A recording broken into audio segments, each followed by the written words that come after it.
अस्सलाम वालेकुम व्यूअर्स, मैं हूं अली कैसर। और जैसे कि आपको मालूम है कि एफबीआर की तरफ से इनकम टैक्स रिटर्न का फॉर्म ओपन हो चुका है। अब आप अपनी इनकम टैक्स रिटर्न 2024 सबमिट करवा सकते हैं।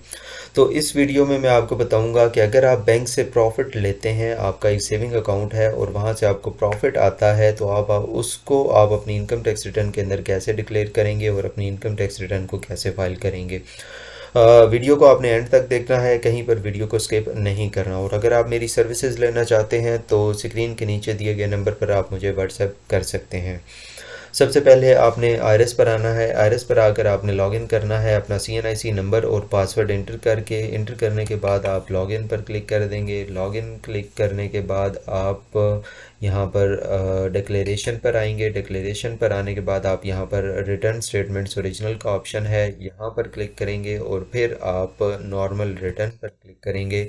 और यहाँ पर जिस साल की भी आप इनकम टैक्स रिटर्न फाइल कर रहे होंगे वो साल यहाँ पर लिख लेंगे। ठीक है।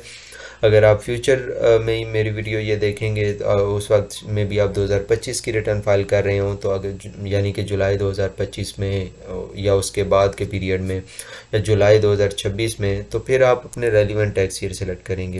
अभी क्योंकि हम 2024 की रिटर्न फाइल करने जा रहे हैं तो हम 2024 को यहाँ पर सिलेक्ट करेंगे और इसको कंटिन्यू कर देंगे। ठीक है। तो रिटर्न आपके पास ओपन हो जाएगी। रिटर्न ओपन होने के बाद आपने क्या करना है, ये टैक्स चार्जेबल का ऑप्शन है, इस पर आपने क्लिक करना है। इस पर क्लिक करके आपने थोड़ा सा नीचे आना है और इसी के नीचे ही आपके पास ऑप्शन है final fix minimum average relevant reduce tax.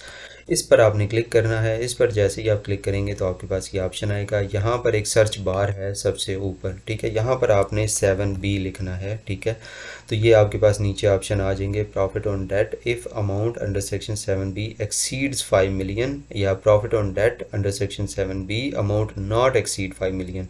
तो एक चीज़ मेरी यहाँ पर ध्यान में रखिएगा, ये मेरी वीडियो उनके लिए है जिनका एनुअल प्रॉफिट जो है वो 50 लाख से नीचे है, 5 मिलियन से नीचे है। ठीक है। 5 मिलियन यानी कि 50 लाख से नीचे है। ठीक है। तो आपने क्या करना है, अमाउंट नॉट एक्सीडिंग 5 मिलियन। ठीक है। अमाउंट नॉट एक्सीडिंग 5 मिलियन पे आपने क्लिक कर देना है, तो ये सेक्शन आपके पास आ जाएगा, profit on date under section 7B। ठीक है। इसका कोड है 64310056, ये मैंने हाईलाइट किया हुआ। ठीक है। इसमें आकर आपने क्या करना है, अपना बैंक को ऐड कर देना है जिस बैंक से आपका प्रॉफिट है। प्लस के निशान पर आपने क्लिक करना है। यहाँ पर आप अपना अकाउंट नंबर लिख देंगे जो भी होगा। मैं यहाँ पे 00 लिख रहा हूँ क्योंकि मैं एक समझाने के लिए आपको लिख रहा हूँ। ठीक है।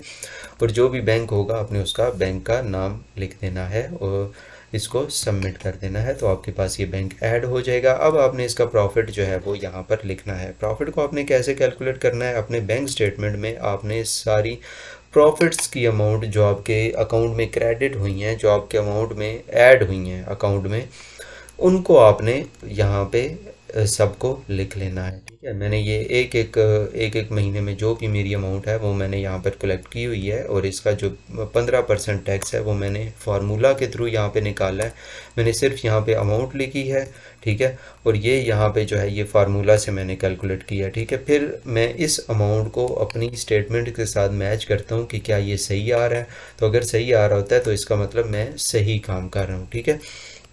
तो ये मैंने आपकी बैंक स्टेटमेंट में जो भी होगा, पहले प्रॉफिट आ रहा होगा और सेकंड ट्रांजैक्शन आपकी डेबिट ट्रांजैक्शन होगी, यानी कि आपके अकाउंट से कट रहे होंगे पैसे, तो वो ये टैक्स की अमाउंट होगी। ठीक है। आपने इन दोनों को लिखना है, जो क्रेडिट हो रही होगी और जो टैक्स की अमाउंट हो रही होगी, दोनों को आपने लिख लिया। पूरे 12 महीनों की आपने कैलकुलेट कर ली और इसको आपने जो है वो सबको ऐड कर लिया। ठीक है। और इसी तरह मेरा एक और बैंक अकाउंट भी है। अगर आपका एक बैंक अकाउंट है तो आप एक ही बैंक अकाउंट ऐड करेंगे। आप अगर आपके ज़्यादा बैंक अकाउंट हैं तो आप उन सब को यहाँ पर ऐड करते जाएंगे जिससे आपको प्रॉफिट जो है वो मिल रहा है। ठीक है। इसको मैंने ऐड करके मैंने यहाँ पे इसको कैलकुलेट कर दिया। ठीक है। ये कैलकुलेट हो गया और इसका जो टैक्स है वो ये टैक्स है, इसको भी मैं कॉपी करके यहाँ पर पेस्ट कर दूंगा। तो ये मेरा टैक्स, इसको हम राउंड कर देते हैं 18। ठीक है। ये मैंने कैलकुलेट कर दिया। तो ये मेरा प्रॉफिट की अमाउंट और ये टैक्स की अमाउंट। अब क्योंकि ये मेरी 33 लाख है, 5 मिलियन से एक्सीड नहीं हो रही, 50 लाख से नीचे है। ठीक है। और मेरा एक और बैंक अकाउंट भी है, मैंने उसको भी ऐड करना है। तो मैं उसको कैसे ऐड करूँगा, प्लस के निशान पर क्लिक करूँगा, ठीक है। फिर उसी बैंक को दोबारा से ऐड करूँगा और एम सी बी, अब की बार मेरा बैंक जो है वो एम सी बी है। तो अब मैं देखता हूँ कि एम सी बी का मेरा बैलेंस कितना है। ये मेरा यहाँ से 8,33,000 है, ठीक है। वो भी मैंने यहाँ पर ऐड कर लिया, ठीक है। तो यहाँ पर मैंने इसको भी ऐड कर लिया, ठीक है, और इसको कैलकुलेट कर दिया, ठीक है। अब यहाँ पे फिर मैं जब दोनों का सम देखूंगा तो ये मेरे पास अभी भी 41 लाख आ रहा है, ठीक है। तो आप एक चीज़ जहन में रखनी है कि 50 लाख आपके सारे बैंक्स ऐड, सारे बैंकों का प्रॉफिट ऐड होगा, और वो सारे बैंकों का प्रॉफिट ऐड हो के अगर 50 मिलियन से एक्सीड कर गई आपकी अमाउंट, तो ये वीडियो आप जो है वो मेरी नेक्स्ट वीडियो देखेंगे। ये वीडियो सिर्फ उनके लिए है जिनका टोटल प्रॉफिट 50 लाख से नीचे होगा, ठीक है।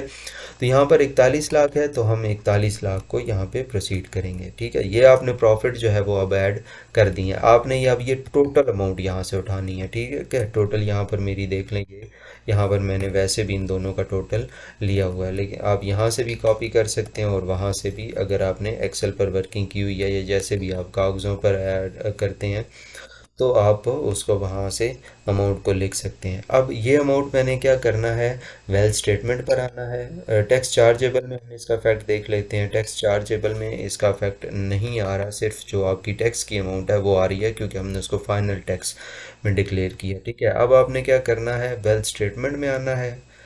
वेल्थ स्टेटमेंट में आके आपने रिकन्सिलिएशन ऑफ नेट एसेट्स पर आना है। एक चीज़ का ख्याल रखिएगा कि आपका पेबल कुछ भी नहीं बनेगा, क्योंकि आपका टैक्स ऑलरेडी डिडक्ट हो गया। अगर आपका, बार बार मैं यही कह रहा हूँ कि अगर आपका प्रॉफिट जो है वो 50 लाख से ज़्यादा नहीं है, तब तब आपका पेबल नहीं बनेगा। लेकिन अगर आपका प्रॉफिट 50 लाख से 1 रुपया भी ऊपर हो जाता है तो आपका पेबल बनेगा, और अच्छा खासा पेबल बनेगा, ठीक है।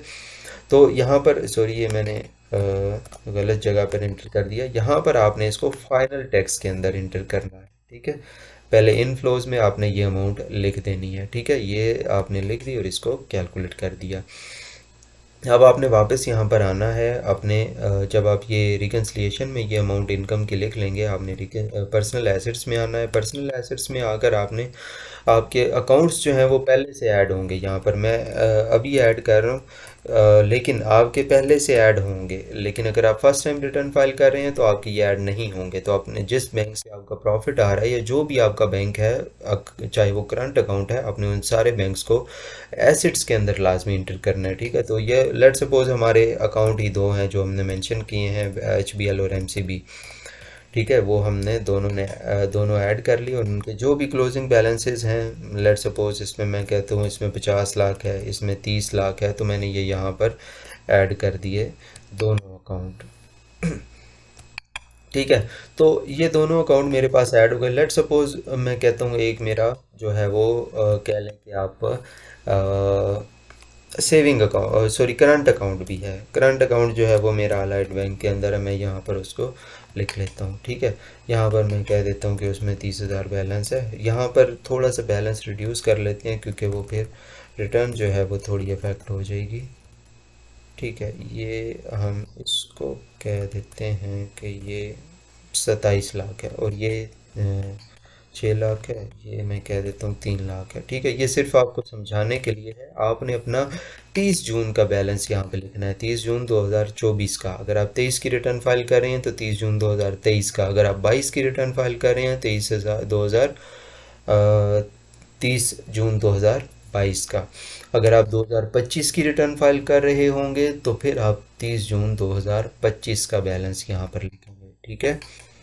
तो बैलेंस ऐड करने के बाद अब आप रिकन्सिलिएशन पर वापस आएँ, ठीक है। रिकन्सिलिएशन पर वापस आएँ तो यहाँ पर आपकी अनरिकन्साइल्ड अमाउंट 29 लाख अभी भी आपका जो है वो यहाँ पर आ रही है। तो आपने क्या करना है, यहाँ पे 29 लाख बैलेंस आपने बताना है कि कहाँ पर आपने इसको खर्च किया। लेट सपोज में भी आपके, अगर आपकी यहाँ पर इनकम ज़्यादा है तो लाजमी बात है कि आपके बैंक अकाउंट का बैलेंसेस यहाँ पर ज़्यादा होंगे। लेट सपोज मैं ये कह देता हूँ कि ये 22 लाख है, और इसको हम कह देते हैं कि ये 16 लाख है, ठीक है। सॉरी, ये 16 नहीं, ये 26 हो गया है। इसको मैं 16 लाख करता हूँ और इसको कैलकुलेट कर देता हूँ।